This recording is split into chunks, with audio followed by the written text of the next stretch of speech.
Hi everyone, welcome back to Pine Hollow out of Diagnostics. Here we have one of the more reliable cars on the road, but they still do break. 2010 Toyota Camry 4-cylinder 2.5, customer complaint P0017, trouble code a rattle, and it stalls at idle. We've seen this before on a 2011 Camry. Actually, that guy recommended this guy. He's like, hey, Ivan will take care of your engine problem. But this one might be a little different, so let's take a look at this one before replacing any parts.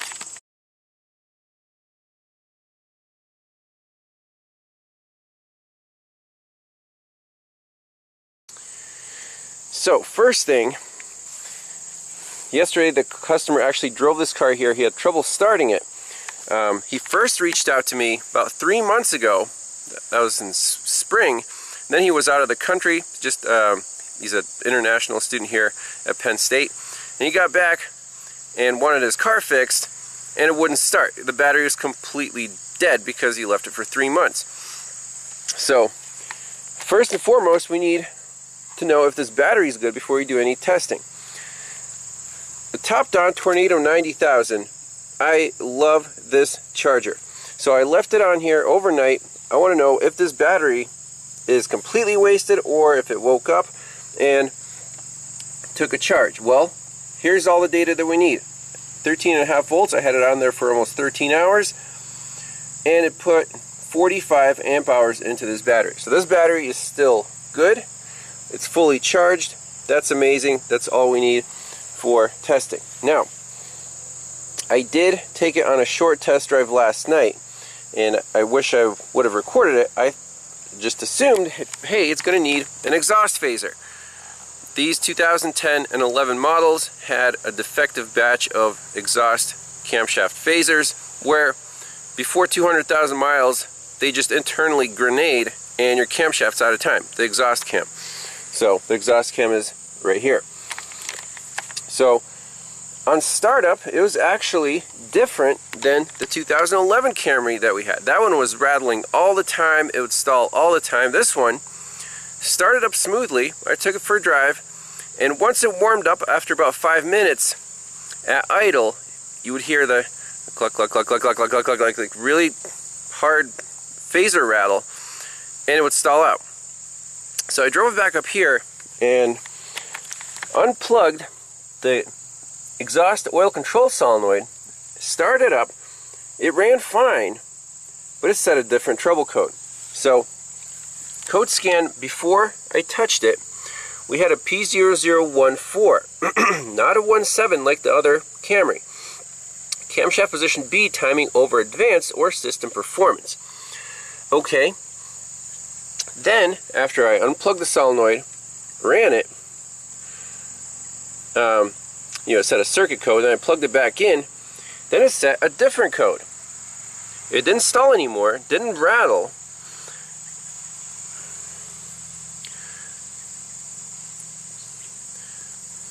It set the P0015, camshaft position B, timing over retarded.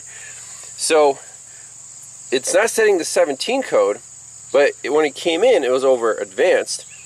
And now, after unplugging the solenoid, plugging back in, it's over retarded. No rattle. So replacing this phaser is not a cheap repair, especially for a student who's on a budget. It's about $1,000. However, we want to be 100% that we're going to replace the right part. If we replace the phaser and it's still doing the same thing, no, that's not going to work. We actually need to diagnose this. The symptoms are different than the 2011 Camry that we saw earlier. So my game plan is, let's first confirm that this solenoid works. I want to take it out, see if it's clean, take it to the bench, apply 12 volts, see if the plunger moves in and out freely. If it clicks well, then reinstall it, do another test drive, and we can manually energize it while it's on the car. See if the camshaft advances or retards. So we won't, if we have to replace this, it's a couple $100. If we have to replace the phaser, that's $1,000. Big difference. So let's do those quick checks.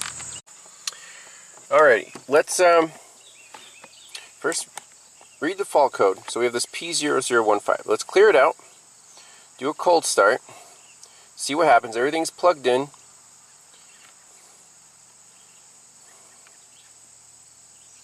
Clear fault memory completed. So I don't know if it didn't clear it. In data stream, I noticed that on some Toyota products, the live data is actually pretty useless. If we check all these VVT data PIDs, they're just going to stay 0 all the time. So let's start it up, see what happens. Okay, a little rattle there in startup. We have all zeros. Check engine light is on. What if we clear it while it's running? Still there. But it doesn't sound bad. Let's pull in the shop, take that oil control solenoid out, do some bench testing on it. Okay, so this is the exhaust oil control solenoid. Let's unplug it.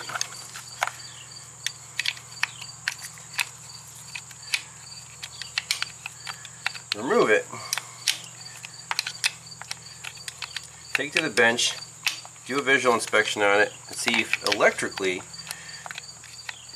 and mechanically if it's good. Oh, by the way, I did this yesterday, but you definitely want to check the engine oil level before anything else if you're dealing with a timing problem. Well, just check it anyways. It's full, it's clean. He probably changed the oil when this problem started, just in case, but nothing wrong with our engine oil. So I got the little bolt removed.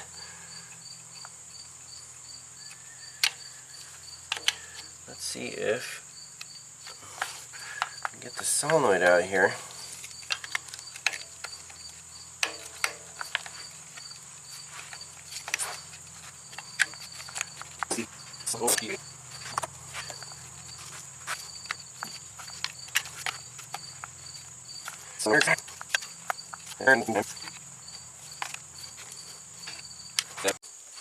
I've never in my life seen a solenoid that is this stubborn to come out of its housing.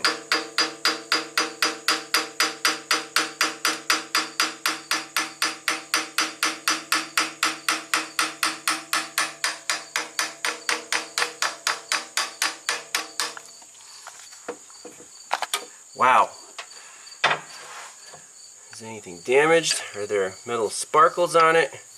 What is going on here?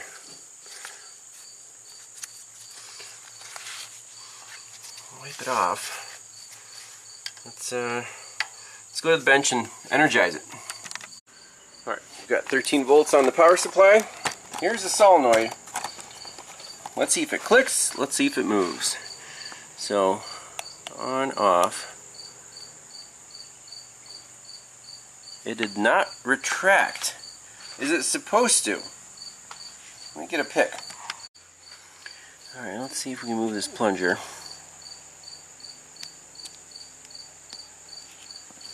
This is just stuck one way.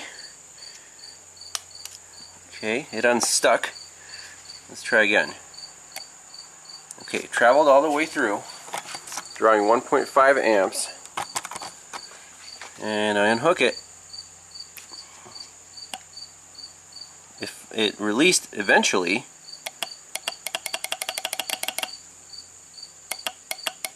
okay, now it seems to be moving.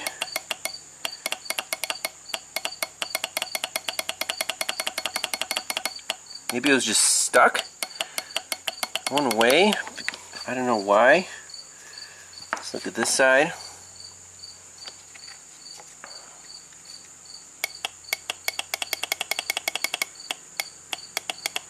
You saw it was sticking at first.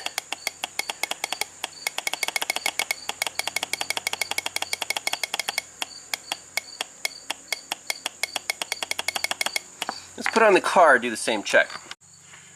So first, let's just blow out this housing hole with compressed air. take a peek in there with a mirror, see if there's any burrs. Why? I'm gonna get my finger stuck in there. Why is that solenoid so tight going in? And then we'll lube it up, make sure it slides in and out easy. Put it in, bench test it, run it, bench test, or manually energize it, see if the camshaft moves back and forth.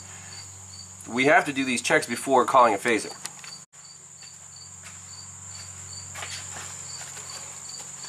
Alright, I'm just going to pour a little oil on the solenoid itself.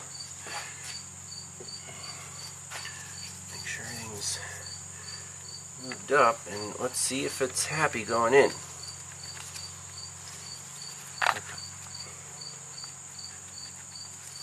Why is it so tight? That's not correct.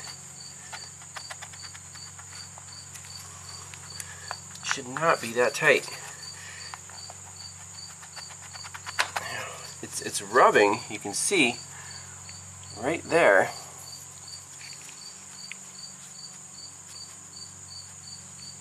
Is it just in the initial on the lip?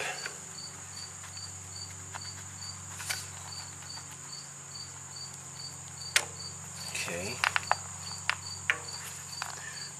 Because if it's tight like that, the plunger might be squeezed. It's not going to work. So I'm going to try to loosen it up. Maybe take a little sandpaper just on this edge. See if I can get it in there. Okay, luckily this thing loosened up. So it must have been just a little aluminum corrosion on the lip there. Let me screw that in, and we'll do our manual bypass test to see if the solenoid, if the phaser is still, if it can be activated by the solenoid. If the solenoid is stuck, you can't call the phaser. You've got to fix the solenoid first. So we got that moving. Let me get my leads here. We'll start up the engine and just put power and ground to this thing. Alright, here's the setup. So I have jumper leads going to the battery from the positive through a 4 amp test light. When I touch these terminals together, the solenoid should activate. You might ask, why bother using a test light? Why not just use a fuse or a power probe? It's when you're trying to activate a component, you want to know approximately how much current it can draw. In case there's a short, you don't want to send full voltage and start blowing fuses, or worse yet, melt something, burn something up. That's why I don't use the power probe. You cannot limit the current. It's just on or off. With test lights, you can safely provide a controlled, power without blowing any fuses. So up to 4 amps here, because we know the solenoid draws 1.5 amps. So let's try it out. Let's just connect these 2 leads. There you go, nice loud click. I like that. Let's start up the car, run it, connect the leads, and see if it stalls out, stumbles. Can we phase this camshaft? Alright, here we go. Start it up.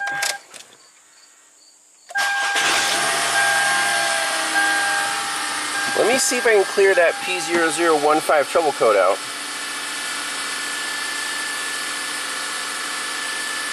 See, now we have a 0013.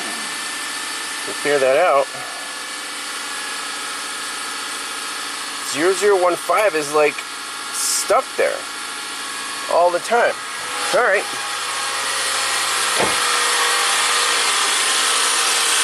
Let's try our check. Phase it.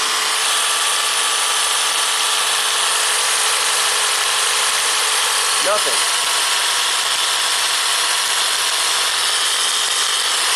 The camshaft is not phasing. We know the solenoid's moving. You can hear it.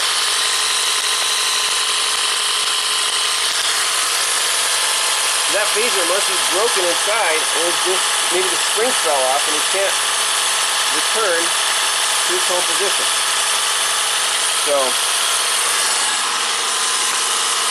So in this case, it does need a phaser. It does need the expensive $1,000 fix, not the cheap $100 fix.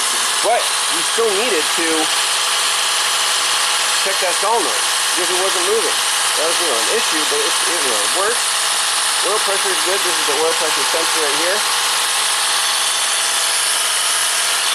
Can we rev it up and get this thing to advance the camshaft just by inertia?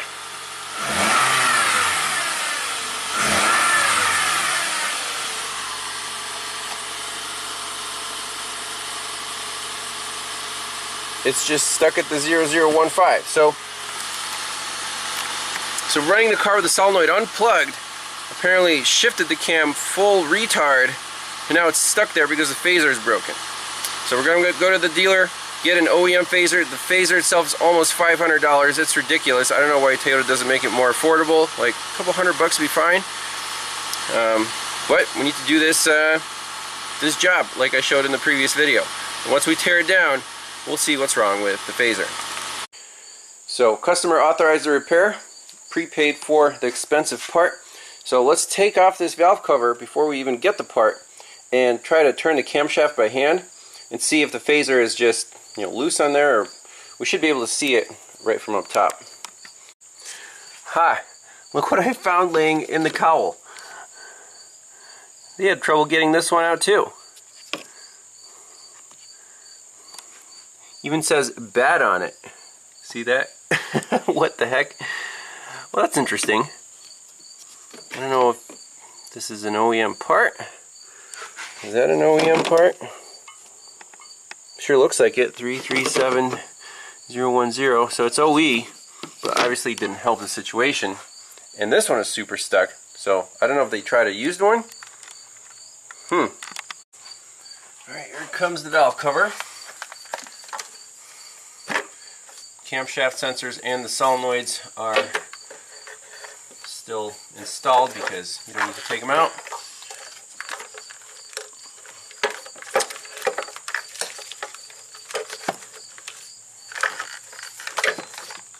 Okay, not too bad. There we go.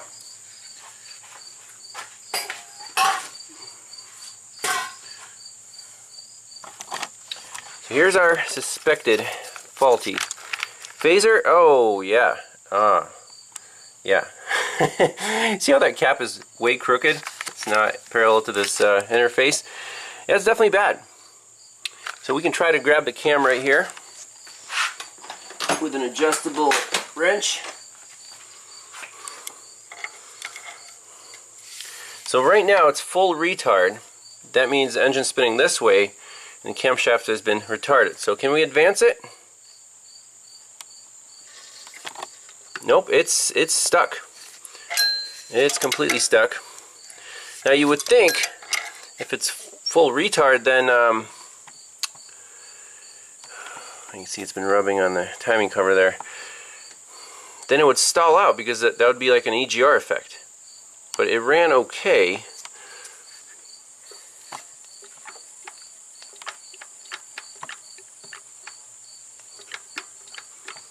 Anyways, needs a phaser, obviously. So we'll go to the dealer and get one and install it.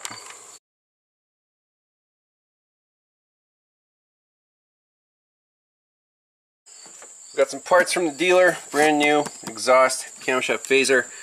That is the latest part number, the 13, plus the valve cover gasket. So, familiar procedure. If you want to see more details, just watch that first video. But remove the power steering belt, tensioner, timing chain tensioner cover down there. Then this 14mm hex plug. I loosened up the camshaft sprocket bolt on the intake side. So what we have to do is first set the engine to TDC. There's a white mark down there. And you know this is cylinder 1 TDC because the valves on number 1 are closed. And it just so happens that the marks on the chain lined up with the phaser. So it's very nice. I just put a little dot on where the mark is with respect to that camshaft cap. And this one is directly in line with this hole. So we'll line everything up on assembly. So we have to remove this little guide remove the cam chain tensioner, and then when this chain is loose, remove this phaser first. Then we'll have enough slack. We'll have to remove all the cam caps and take the whole exhaust camshaft out with the phaser, swap the phaser out, and put everything back together. So next shot will be everything buttoned up and ready to go. So I can't believe this sprocket phaser retails for almost $500. It's ridiculous, and it's failure prone, so come on, Toyota. So let's buzz this cam bolt out, see if the REVVSTARK can do that. No problems at all.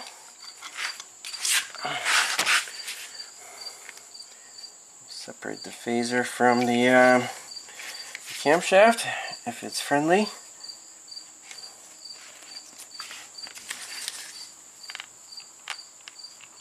If it's friendly, give it a couple taps. Let's see. There we go. Get rid of this junk. Crazy. So you can see right there, it started separating out. Oh yeah, that's bad. On with the new one. So the pin has to line up.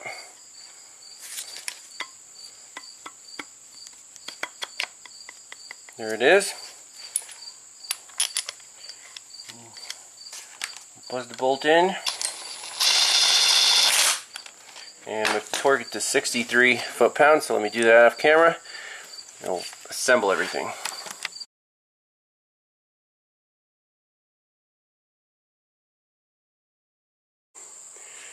Moment of truth.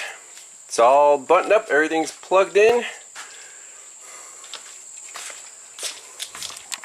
See if it fires up, and oh, I guess he has a remote start thing. Okay, now let's see here. We'll plug in the scanner, make sure everything is good to go.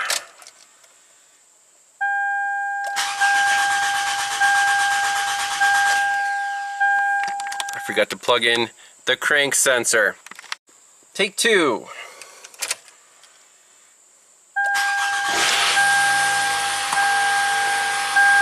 Alright, happy, no check engine light at the moment.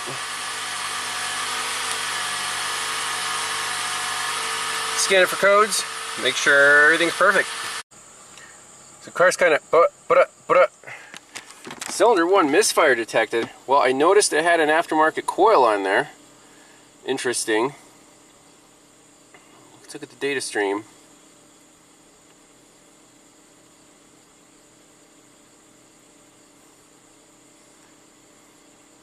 One, two, three, four.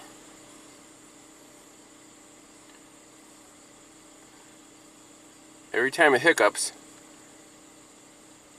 cylinder number 1 counts up. Let's swap the coils around, 1 and 2. See if that coil is bad. Might just need an ignition coil. So I labeled them 1, 2, 3, 4. Denso. Mystery brand. Oh. I think it's supposed to look like that. It's supposed to look like this. Yeah, that's a problem.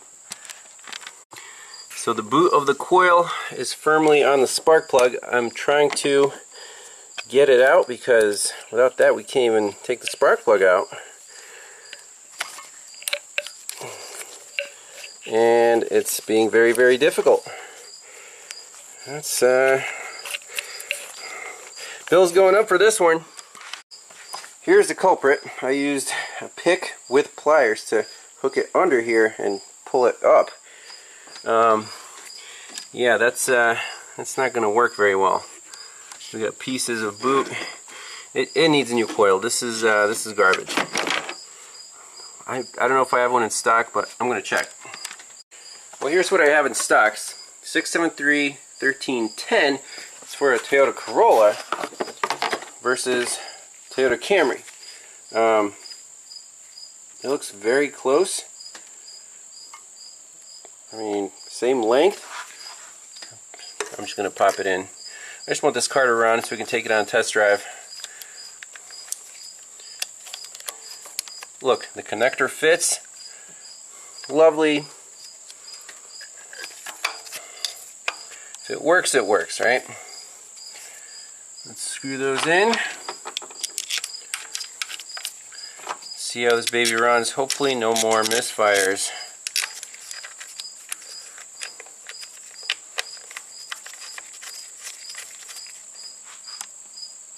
I think that should work. Alright, fire in the hole.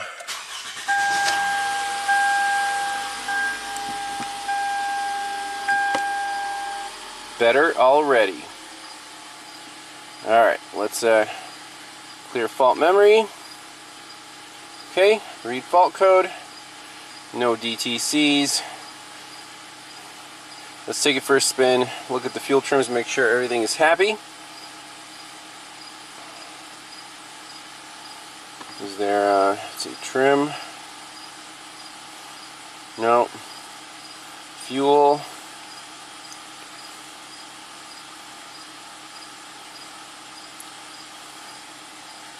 We can just hop out of here and go into OBD2 data.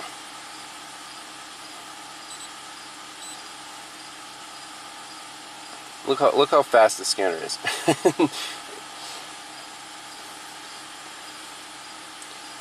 Okay, read live data.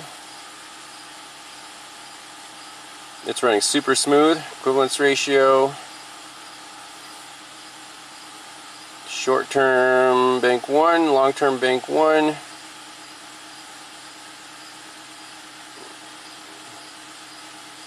Bank 1 sensor 2. There's your coolant temp. Let's do that. Okay. We're at -8 on the long term. Seems to be happy. Let's take it for a spin. Alright, everything is doing perfect. No warning lights.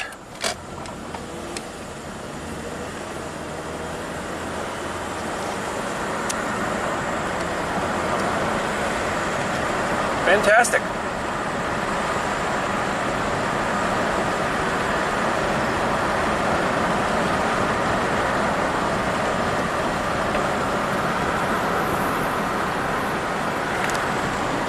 So another one in the books, running perfect. Toyota Camry. They're still great vehicles.